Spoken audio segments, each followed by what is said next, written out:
Hey guys, it's Vandy coming at you from the studio today. I'm still working on our next release, but I've got a really cool thing I'd love to share with you guys today. It's an interview I was able to do on 98.3 out of Southern Mississippi on a Friday night show called the Friday Night Rock Show with Wes. My friend Corky connected me with Wes, and you'll hear Corky on this interview as well. And they had me in for what was supposed to be an hour-long show, ended up being 90 minutes, because they asked great questions. We get into the origins and history of LLB. We get into kind of where we're headed in the next season. We talk about some great accomplishments. We talk about some of the players and specific things about different songs that those guys love. We even get into some of the places we failed and kind of how we dealt with that. So there's a lot of really cool questions they asked and a lot of great conversation that I think you guys will find interesting. So while I continue to work on the next session, you can check out this interview, and we'll see you guys at the next release. That's Love is a Long Road, originally performed by Tom Petty from 1989 from his Full Moon Fever album. And before that, we heard Peace of Mind, originally performed by Boston in 1976 from their self-titled debut album. This is Wes and Steve and Corky on the Friday Night Rock Show. Today is February 25th, 2022, and we are glad you're with us. So tonight we have a first. We have had guests on our show before in studio, but this is the first time that we've ever had a guest join us via phone and via long distance.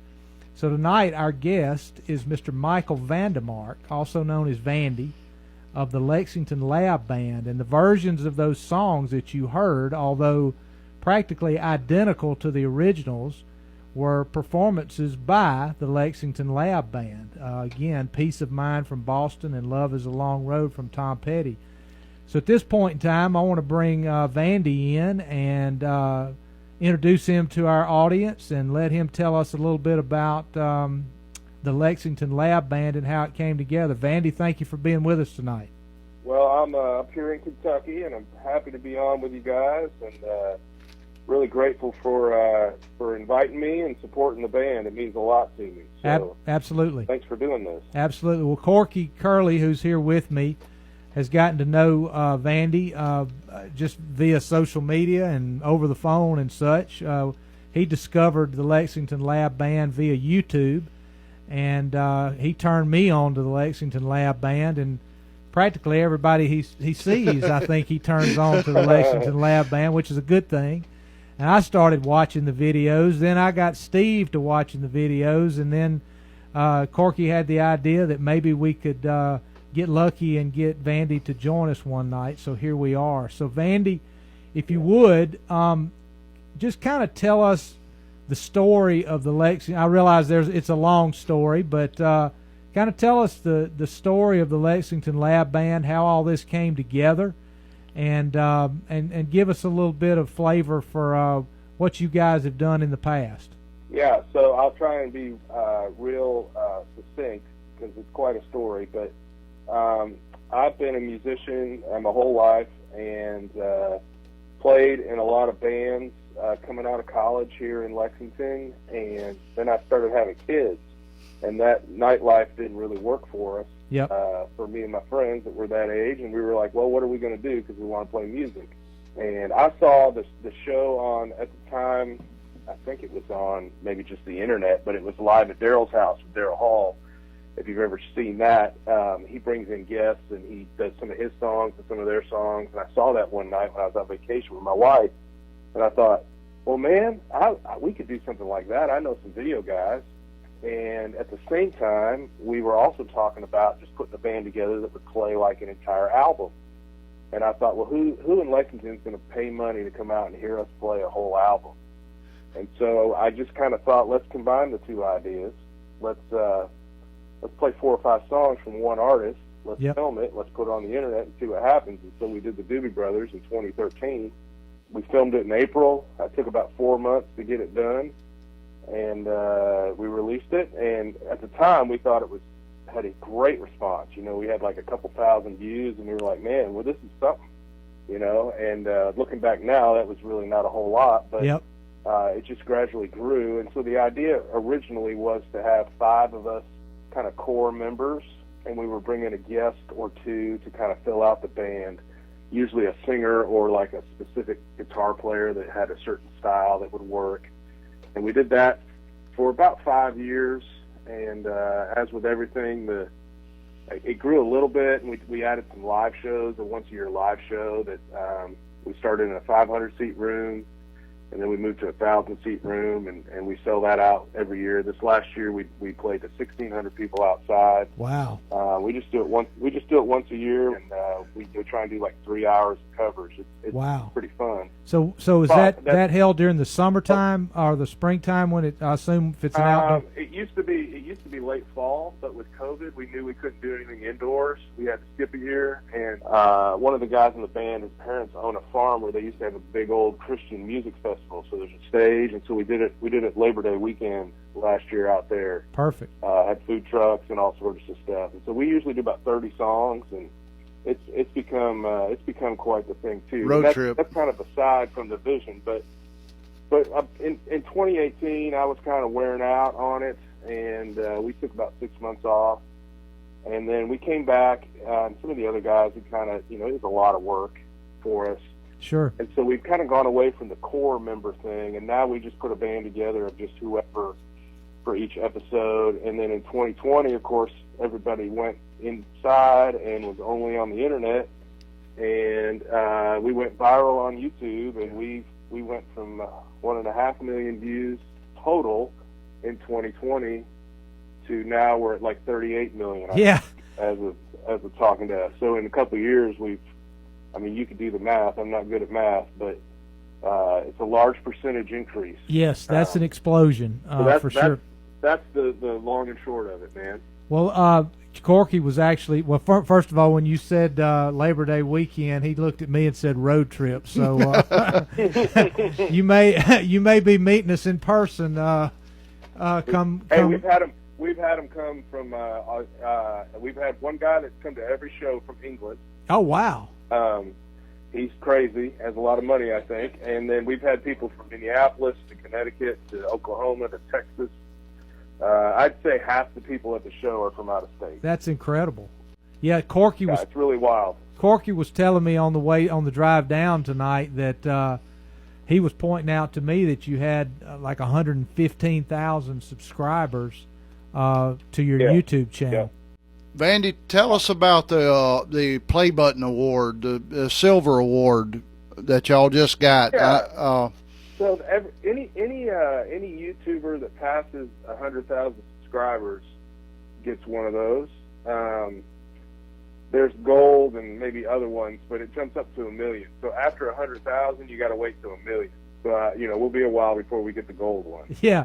But you'll see it, and if you watch many YouTubers that are real popular, you'll see that usually in the background when they're talking. But you get over 100,000 subs, and they send you one of those. So, well, after tonight, and with the power of the Friday Night Rock show, you might actually hit that million quicker than you think. Yeah, it could be happening as we speak. I don't know. That'd make me happy. Well, that's great stuff. Well, that'd be great. All right. Well, I tell you what. Can you tell us a little bit about? Look, I realize you got hundreds of songs on YouTube, but of the two that we started the show with tonight, "Peace of Mind" by Boston and "Love Is a Long Road," Tom Petty. You got any particular comments or particular memories about the making of those songs and that video? Absolutely, man. We'll start with the Boston one. That is one of our most popular series. We did 5 of their tunes, and it was one of those episodes where we knew it was really special the nights we were filming it. Of course, I was. I won't tell you. Well, I'll tell you how old I am. I'm 47, and so I was a little after Boston, but I can remember hearing More Than a Feeling and Long Time on the radio as a kid. I've got older brothers, and so those songs really brought back memories. So to be able to sing those was pretty special. Yep. And one cool thing about that was it was the first time we really used the 3 girls to cover background. Yes. And man, people love that. They love their sound, so that was neat. And the other cool thing was we brought in a guitarist named Tom LaSega, who's not from Kentucky, and it was the first time we had branched out. And our other guitarist, Dale, he had met Tom on the internet, either through like the Gear page or maybe even YouTube, and had seen some of his work, and we knew he could play, and he just reached out to him and said, "Hey, we're doing Boston. It's right up your wheelhouse. Would you fly out here and do this?" And he did. He did it on his own dime. Wow. And he's come back. He did Pink Floyd with us, and he's done a couple of live shows. And so what I love about it is it just kind of shows the heart of our project. People just want to be part of it. Yes. Enough they'll spend their time and their money to come out and do it with us. So Tom's a great player, and it was really cool to have him. So that was cool. And then Love is a Long Road, the Petty stuff, that was a deep cut that I wanted to do. Yep. My favorite Petty songs. Yep. You'll notice that we do 4 or 5 hits, not always even the biggest ones, and then there's usually 1 or 2 kind of off. Yes. If you notice on some of the artists, and Love is a Long Road is just one of my favorites. Yes. I love the sound of that song, and so that's just an example of we're not just doing this for clicks and views. We're doing it because we love the music. Absolutely. So we do some songs that we know that's probably not going to get a ton of views or listens, but we want to play it. So that's what I'd have to share about those. That's wonderful, and actually that fits right in with the kind of the way Steve and I do this show.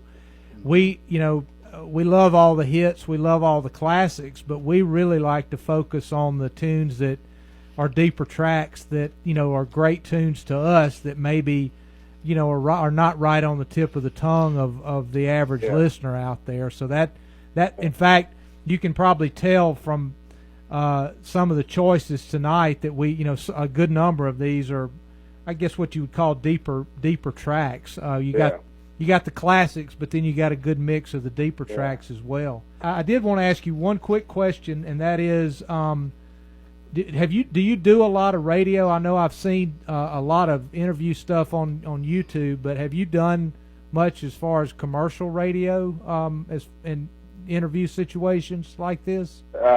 No, sir. I've been on the local DJ on Classic Rock 92.1 here in town. Max Corona's a good friend. He's had us on just to help us promote our live shows. Yep.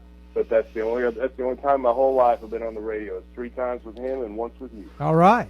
Well, we feel special. Corky, you got anything right quick before we head into the music? Yeah, Vandy, explain to the audience about Austin on the Boston on the B3. I heard you talk about him with Elio, and I thought that was extremely interesting that kid, that young man is so talented to play those parts on that B3 organ and be that age. Yep. Yeah, so after the radio show tonight, if people want to go check out our cover of Foreplay Long Time, they'll see what we're talking about. Yes. Austin, he's a young man that I met when he was in high school, and he's just a really talented piano player, keyboard player. He can play guitar, bass, drums. He does it all. And I just pulled him aside and I said, "Hey, in about 5 months, we're going to shoot some Boston songs. Would you just take a look at Foreplay, which is the big organ solo, And I said, take a month or so and just kind of work on it, and let me know if you think you can do it." And a week later, I get a text from him, and it's a video of him playing it perfectly. 1 week. That's amazing. Wow. 1 week is all it took. He was probably maybe 18 at the time, and I thought, okay, I guess we're doing Boston. Yep. No doubt. So, well, he's great, and he's on a lot of our videos, and he's an exceptional musician and even better person. So one thing that I've been amazed with ever since I saw the very first video, and then just catching the next one and the next, and going on through this, you have been surrounded by some of the most talented people that I have ever heard play any kind of music, and just a blessing for you to have those around you is just incredible.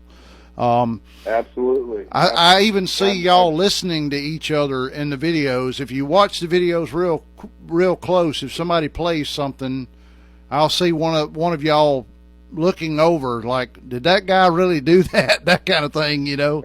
So it's really neat to watch that and y'all's relationship.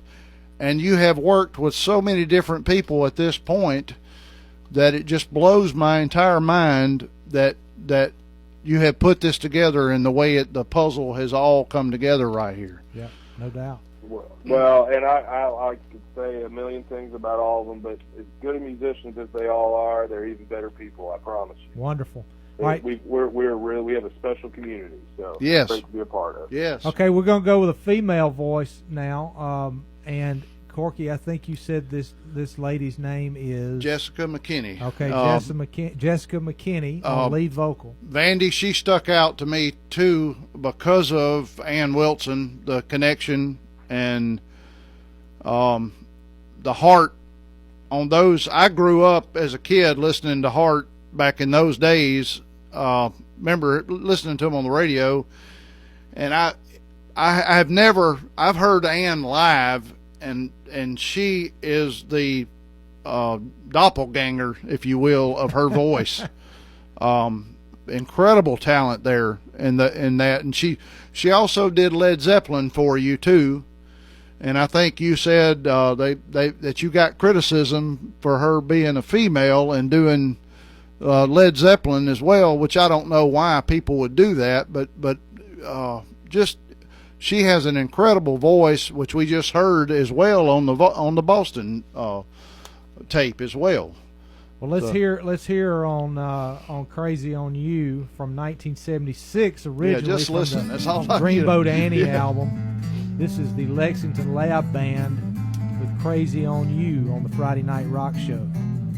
That's the Lexington Lab Band with their version of Skynyrd's "You Got That Right" from originally from the 1978 album Street Survivors, and we started that set of two with Heart's "Crazy on You" from their 76 album called Dreamboat Annie, and of course that was again the Lexington Lab Band version. And this is Wes and Steve and Corky and Vandy on the Friday Night Rock Show, and we are playing songs performed by the Lexington Lab Band. We're honored to have Michael Vandermark on the air with us tonight as our special guest to talk about this great band and project that they have. And Vandy, welcome back to the show. Let's let's kind of go in reverse order from what we did last time. Can you tell us a little bit about those two recordings, "Crazy on You" by Heart and "You Got That Right" by Skynyrd? Absolutely. Well, obviously the Heart session, you can't really can't talk about it without talking about Jessica's performance. Yes. She, getting the vocals right on all these is the hardest thing. And we're usually happy if it's in their range and they sound like it, they can sing it, but they don't have to sound like the original artist, because that just seems to be nearly impossible. Except for when Jessica sings Ann Wilson, which she sounds just like her. So obviously, I mean, we're all really proud of her, and she went after it. And that's the great thing about her, and many of the musicians we work with, is they just go after it. Yes. They're not afraid of it. And this isn't, they're not pros. None of these folks. I shouldn't say none of these folks. In fact, we'll talk about the Skynyrd one here in a minute. Are professionals, but man, everybody just they just really go after it, and she's a shining star when it comes to it. So that session was special because we got to sit there and listen to her sing for 2 nights, honestly. Yes. And then we played "You Got That Right" by Skynyrd. What about that one? Yes. So that's cool. That's a great story behind that one. We had a band lined up to do it, and we had a young man who was supposed to play the Steve Gaines kind of role, and he was unable to do it about a month out. And the Skynyrd stuff is no joke. You don't just pick up the guitar and play Leonard Skynyrd, Yep. And the drummer that we used on that, Jeff Tipton, he said, "Hey, I think I know a guy who can fill in." And I was like, "Well, I know a guy. It's only a month away." He's like, "Yeah, he can do it." And so we called Roger Coleman, who played the solo that you just heard, and all the slide work on that song. Roger is actually the lead guitar player for a best-selling country artist, Justin Moore. Yes. He was here. Roger Van, grew up here in eastern Kentucky, but he's been with Justin for over a decade. And when I called him in his country twang, he goes, "Yeah, man, I could probably brush that stuff off and make it up there. Let's do it." he was in Jackson, Mississippi Wednesday, Vandy. Yeah, well, They had a rodeo. I know this is a rock show. Yeah, he was just here. See Justin Moore play. The Yes. guitar players, the whole band's amazing, and Roger just lights it up, man. He's amazing. He's awesome. Well, that's pretty obvious from Yes, sir. that recording for sure. I mean, he absolutely knocked it out of the park. Both the guys did, absolutely. Hey, can you tell us a little bit about I guess give us a little bit of flavor of the process of, once you guys have decided to record a particular band and then you've chosen the songs, just kind of walk us through the process of how that starts and then how it winds up on the video that we all get to see on YouTube. Absolutely. So once the songs are picked, and usually I'll work with the singer and maybe, a guitar player or someone who really loves a certain band, I'll say, okay, let's sit down and figure out these songs. But we'll land on the songs we're going to do. And then I just usually create like a spreadsheet of I listen through the song, I use some time code, and I make some marks to say, hey, I want you to cover the guitar that you hear here, or maybe take the guitar in the left channel here. And usually you have to give the guitar players instructions on specific parts, but everybody else can kind of listen to their own stuff. Jessica does our vocal arrangement, so if we do a song that has significant vocals, she'll lay it out and send us an email about it. And then, folks will have that for a month or more. And then up until this year, and we can talk more about the future of LLB, but up until this year, we would all come together on the first night, and we would rehearse the songs from about 7 to 10. And then we come back on the second night, the very next night, and the film crew comes in, and we would film it. And what we do there is we play each song 3 times, so they can get 3 different angles, and I can get 3 different takes to then mix and edit it all together. So what you're seeing is technically not totally live, I guess is the way to say it. What you're seeing is live from that night. Yes. You're hearing, you might see take 3, but you might be hearing take 1, or, and so it still feels really live. And I try to do my best to pair up shots and make sure everything lines up good. Yes. But it's not a studio cut. It's not like we're playing back to the track at all. Right. You're seeing people play, and you're hearing what they're playing, but it could be one of 3 takes. So, we don't do a whole lot of extra rehearsal. When we come in for rehearsal, everybody should know their parts. We're basically just working out any difficult sections, beginnings, endings, and then when we film, we just knock it out. Play each song 3 times and then go home. Well, it's high quality video work as well. I mean, the team that you've got putting that together, they're clearly pros that are doing the recording, and then you're doing the editing, I guess. And where do y'all actually? Do you have a big rehearsal space there is that in town somewhere or at your house, or? We're actually working on getting our own space here right now. That would be awesome because it'd be a lot less work of setting up and tearing down and all that stuff, and then bringing files home to mix and those sort of things. Yeah. We just rent a stage space. Okay.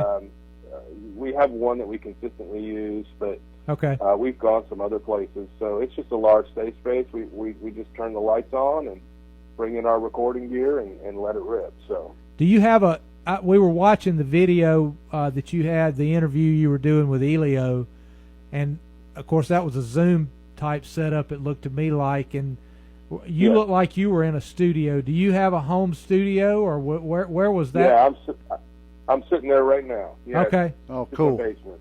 Yep. Awesome. Well, I do all the mixing, all the editing, video editing, everything right here in my basement. Vandy, you will always have a job because you can always go in the music, or as far as movies, or what, as far as your editing, like Elio was talking about, the hours he realized you did this mixing and this editing and all these things, and everything is just A1, A+ superb stuff. Yeah. You will always have very job much security, appreciate buddy. Yeah, no doubt. All right, well, let's go into the next tune from 1979's Minute by Minute album. This is the Lexington Lab Band version of What a Fool Believes on the Friday Night Rock Show. And I love that one. The original version, the Black Crows, from the Southern Harmony and Musical Companion album from 1992. That version, pretty close and really dang good by the Lexington Lab Band. In fact, I'd say that's probably one of my favorites on our list tonight. But before that, we heard from the Minute by Minute album originally from '79, the Doobie Brothers with What a Fool Believes, and of course that was the Lexington Lab Band version. This is Wes and Steve and Corky and Vandy on the Friday Night Rock Show. And we are playing songs from the Lexington Lab Band, who we are celebrating tonight and have the great honor of having the musical director and the leader of that group and band with us tonight live from Lexington, Kentucky on the telephone. So, Vandy, I guess one thing I want to make sure that we do, and Corky has mentioned it to me as well, is we want to give you an opportunity to plug all the things that you guys have got going. We've talked a lot about what's happened to this point with the band, but we'd like to hear a little bit about some of what your future plans might be, and also to give our listeners an opportunity to check you guys out, all the different places, maybe even subscribe to your channel, maybe even look into Patreon and buying some of your merch and things of that nature. So why don't I shut up and let you tell us about that side of things? Okay, absolutely. We'll make it quick because we want to talk about music as much as possible. But really, the best thing you guys can do is head to YouTube and just search for Lexington Lab Band. Click on our channel and subscribe to it right away, and then we've got all of our playlists laid out so you can search by artist. You can do all those things, and then in every video description it gives you an opportunity to buy merchandise. There's a link there for that. It gives you an opportunity to join our Patreon group, which, if you're not familiar with Patreon, what it is it's a monthly subscription. And what we do on there is we release videos early. I make one or two like mix videos, kind of where I show the work process. Oh wow! Behind the scenes, we'll do like rig rundowns where guitar players might talk about their gear, just some behind the scenes stuff, and it just gives people an opportunity to support us on a monthly basis. Yes. Which is really cool. And then one really, really, really cool thing that just happened with us is if you're familiar with Sweetwater, which is a large online music retailer. Yes. Out of Indiana, we've partnered with them, and we have our own page that you can get to from our descriptions at Sweetwater that kind of gives you our preferred gear. Wow. That's huge. And if you use that and you purchase from Sweetwater, we get a little bit of support from them as well. Awesome. So those are three easy ways to just kind of support us. We do have a website, but it's kind of a front page to our YouTube channel. Yeah. We'd love for you to go there, too. You can contact us through the website, and you actually can get MP3s off of our website right now and kind of see who the members are, that sort of stuff. But YouTube's really the place to go, and there's links in all of our video descriptions to kind of how you can connect with us deeper. So would love to do that. Let's don't forget the merchandise. Yeah, they got some cool stuff on there too. Let's don't forget that. I'm gonna be looking at that. Those links are there as well. Yep. Yeah. All right. Well, let's talk a minute about these songs that we just played. We started that set with "What a Fool Believes," and if I'm not mistaken, from what a little Byrd told me, that was the first video that you guys and song that you guys ever did. Yes, that was the first. We did 4 Doobie Brothers songs.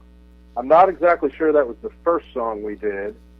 And we released all 4 of those on the same day. You know, Okay. we weren't really thinking like, oh, we need to have some sort of plan for this. So I don't know that it was the first, but it was part of the, you know, it's a package of the first. Yeah. And cool thing about that is, I think we were talking about this off air, but I grew up with 3 older brothers, and that is a song that I remember hearing them play on their record players as a kid. So I remember hearing that song kind of come up out of the basement, and it's just a song that just, you know, it's one of those songs that when I hear it, it takes me right back to my house. Absolutely. Yeah, no question.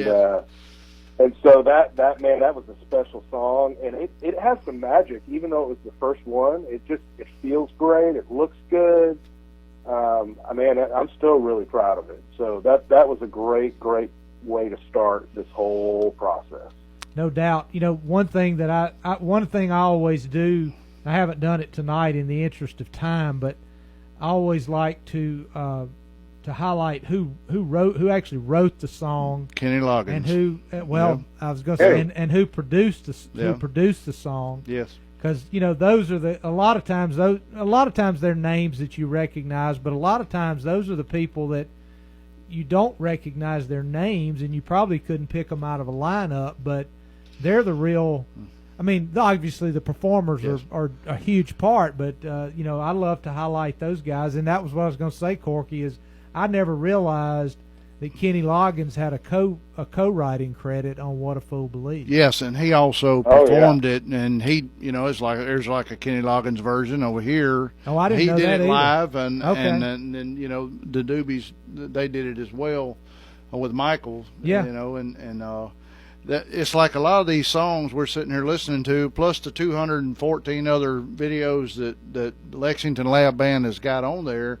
They're timeless. Yes. These songs are timeless. They They are. will never get old in a sense where you listen to it and go, that's an old song. Yeah. And, you know, if your mind is right and you just open it to the music, it's there. Yeah. You know, it's incredible. One of the other things, and I love to highlight the producers, and obviously I know nothing about music production, but I know that they are the heartbeat of the whole thing in most instances. And Ted Templeman was the producer for the Doobie Brothers, and of course we're both huge Van Halen fans. Yes. And he did the first There's a connection 6 there. Van Halen albums that, you know, during the Rouse Lexington era. Lamb Band also does, to give our audience an idea, they also do Van Halen songs to give them an idea. There, if we sat here and listened or listed all the bands that they were covered, we would be here all night. But I want fans to understand that all the genres are there,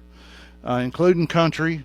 The 80s, the 90s, the 70s, all those styles of music is there, plus different styles, plus everything else is there for them to. You can pick and choose.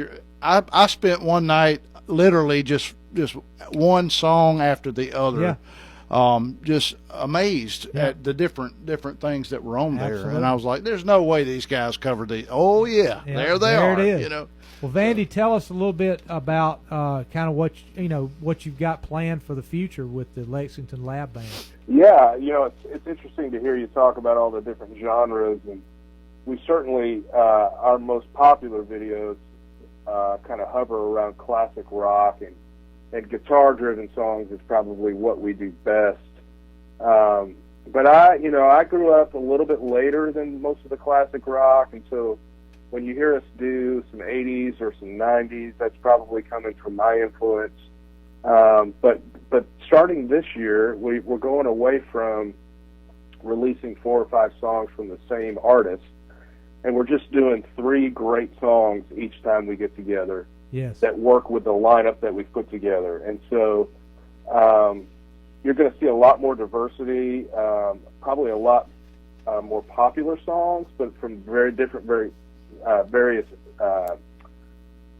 We'll still do. It's mostly still rock, maybe a little country, but just different eras. And so it should be a lot of fun. We'll see if people like it, or if they tell us, go back to doing sets of one artist or not. But we're trying something different this year. Sure. Mainly because we want to make more videos. We want to make more videos this year than we've ever made.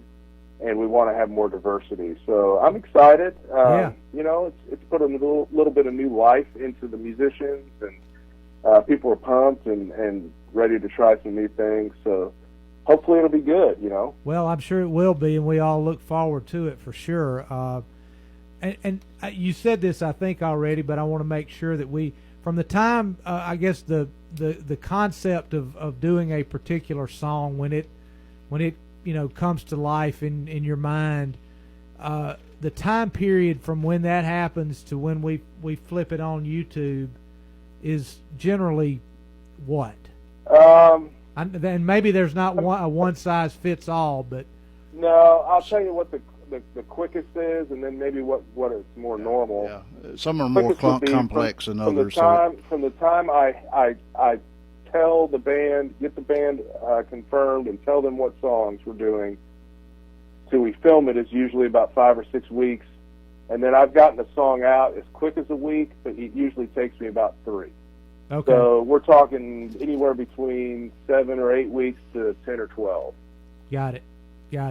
I have a question. And honestly, that's just because I'm busy and I've got kids, I've got to wrangle, and I got a job and those sort of things. Yeah. So it would only take a day or so to get a video done.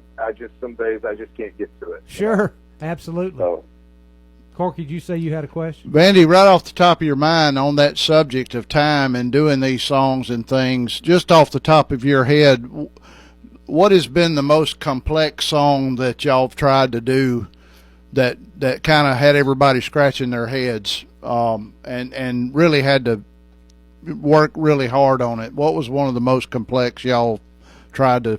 Well, I will tell you this, because you guys have been so kind to invite me on. I'm going to give you. I'm going to tell you where we failed because it was so difficult. All right. And the guys are. That's okay. And so I'm going to tell on us, and that's totally fine. But the guys that were part of this they're not embarrassed by it, because we're really proud because we ended up being able to do it. But we had to do Rush twice. Oh no, that's self-explanatory. Partially because it was so difficult, and partially because we had a lot of technical issues that night. Okay. And about halfway through the second or third song, I could just tell we weren't going to be able to use anything from the night. And boy, everybody was trying hard, but it just wasn't going to work. And so I pulled the film crew together, and I pulled the band together separately, and I said, hey, here's what we're going to do. We're going to sit on this a month, and we're going to come back we're going to be well rested. And Rush was the hardest we've done. Okay, that's very interesting. That's good. It's just something about those guys. It's not that the feel isn't normal. They don't play their instruments normal. The songs aren't normal. So we're proud of it, but it's one that we started, and more because of technical difficulties, but also it didn't have it the first time we got together, and it took a little bit for us to. But it was good for us, I think, to be humbled a little bit and come back and go, we just need to make sure we have everything together before we try this stuff. So that was the hardest one to play and to get down on film. Did y'all record that with 3 people? No, we did it with 4 and with 5. If you watch the videos, I played bass on it, but we had another guy sing, and I honestly, it would have been impossible to play and sing bass play bass and sing. Geddy Leeds, he's out there. And so then we had Austin, the keys player we talked about earlier. He came in as a 5th guy to cover some second guitar and some keyboard. And let me say this, we get a few comments once in a while that especially on Rush, but other songs too, it took 5 guys to play Spirit of Radio, well, there's overdubs. So, we're doing things. Our goal is to play it like the studio album. Yep. Yeah. Right? And so usually when people say those things, they just don't understand the process of making a studio album.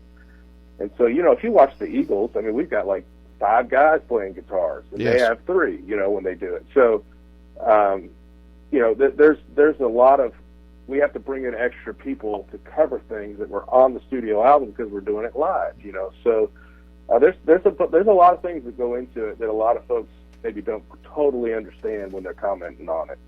Who tried to pull off the Neil Peart drums. Yeah, his name's James Neiman, and he's a young guy too. And it's just like Austin. I knew he was the only guy that could, if it was possible, because he's just more of a metal drummer. Yeah. And I just called him and said, "Hey, man," and he's like, "Yeah, let's do it." And I gave him about 3 months. I gave him a longer period of time than we usually would have, and he crushed it. He was great. Awesome. Well, all right. So don't want to miss anything here, but you got any quick comments on "Thorn in My Pride" before we go into our next songs? Yeah, that's a deep cut for a lot of people, but you know what that is to me? That's me rolling around in high school with the cassette tape in my car, listening to that opening acoustic riff with that organ, and it's just, Amen. Tell you right where I mean, it's just that song was the soundtrack of my junior year of high school. Love it. And it's such a beautiful song. I mean, the Black Crowes can sometimes be seen as just, this bluesy rock. In fact, I got to see them last year for the first time, and they were unbelievable. They're still just amazing. So that's a great song, and honestly, I think it's my favorite of theirs. So it was really fun to play. That's awesome. Yeah, I was fortunate. We won't go down too far the concert rabbit hole, but I actually got to see them on this tour in Memphis back in '92, and man, it was everything I thought it would be. All right. Well, I'm going to now take us into our last set of two here. And anybody that knows me and knows this show knows that there are two groups that you're going to hear a lot from. We already mentioned one, which is Van Halen. The other is the band Journey, which Steve Perry is by far my favorite singer of all time. And we're going to play from Journey from their 1983 Frontiers album, Separate Ways, Worlds Apart. This is the Lexington Lab Band version on the Friday Night Rock Show. From 1980's Zenyatta Mandata album, that is Driven to Tears. The Police had the original version. That's the Lexington Lab Band version. Before that, we heard from 1983 the Frontiers album. This is Wes and Steve and Corky and Vandy on the Friday Night Rock Show playing the great music of the Lexington Lab Band, and we have been honored to have Michael Vandemark, also known as Vandy, on with us tonight, and we appreciate very much his time. So Vandy, let's before we close this thing out, I know we're getting close to the end here. We got about 8 minutes, so why don't you talk about those two songs for just a minute? Tell us anything that sticks out with those, and then we'll just kind of spitball a few questions at you here at the very end. Absolutely. So Journey, of course, is just the summit of arena rock and just great songwriting and musicianship.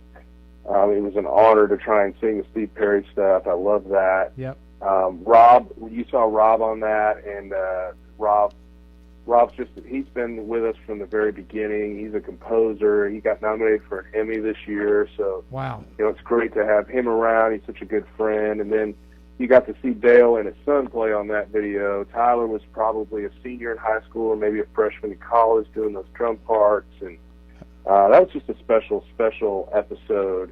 And I know it's special for the Adams boys and for Rob to play those parts. So that was great. Super popular. People love that episode. Sure.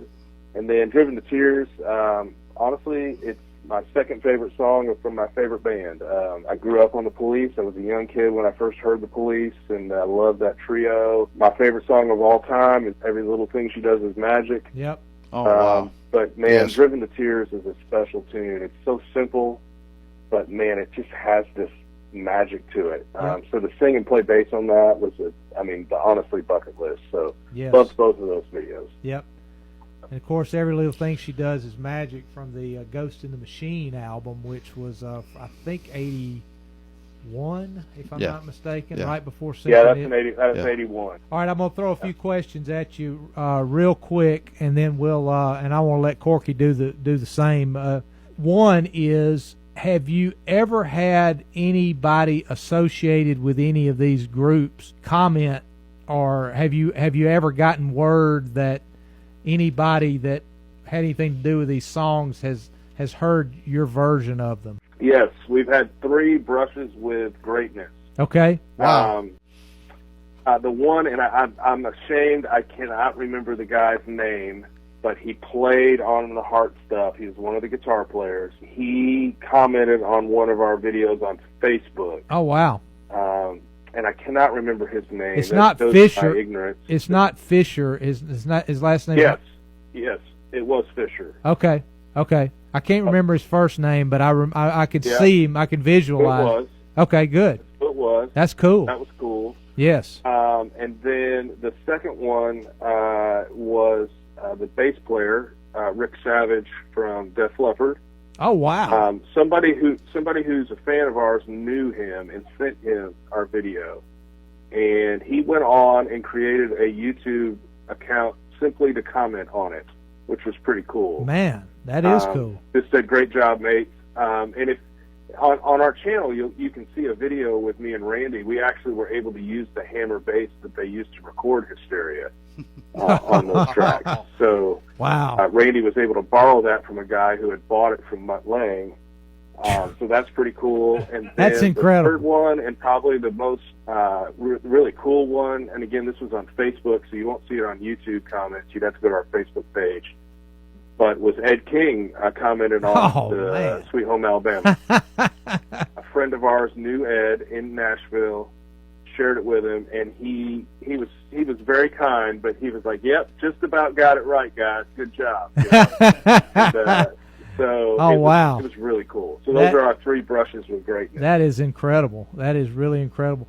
All right, and I probably have overlooked this, but are there places where people can make suggestions? I guess obviously in the comments they can, but suggestions to you guys about groups or songs that you might want to consider? Absolutely. So we do see them in the comments. You can email us through our website. There's a little mail icon there. We get a lot of people that send in like lists. Okay. In email. We'd definitely take suggestions. I would say you're going to have a better chance of us doing them if they were actually popular bands and tunes. We get some really out there ones, but I'm like, I don't even know who that is. And we're not doing that, but absolutely, we'd love to hear what people would like to have us do. Awesome. Corky, you got a couple things? Have y'all had anybody mainstream ask to maybe come in and sing something with y'all, or do a project with you or anything yet? No, we've not had anybody reach out that has any record deal or anything like that. It being a cover project, that's right. Folks that are really trying to make it in the music business. This isn't necessarily the coolest thing to be a part of.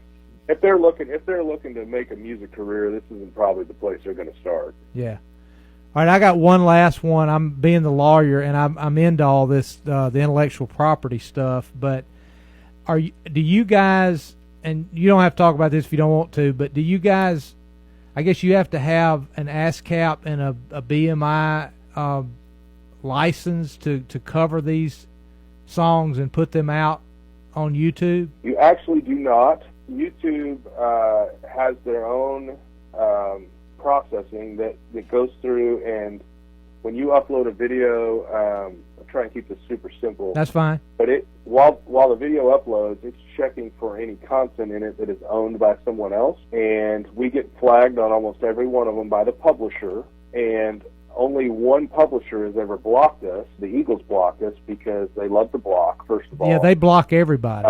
But we figured out that they really only want to block their master recordings.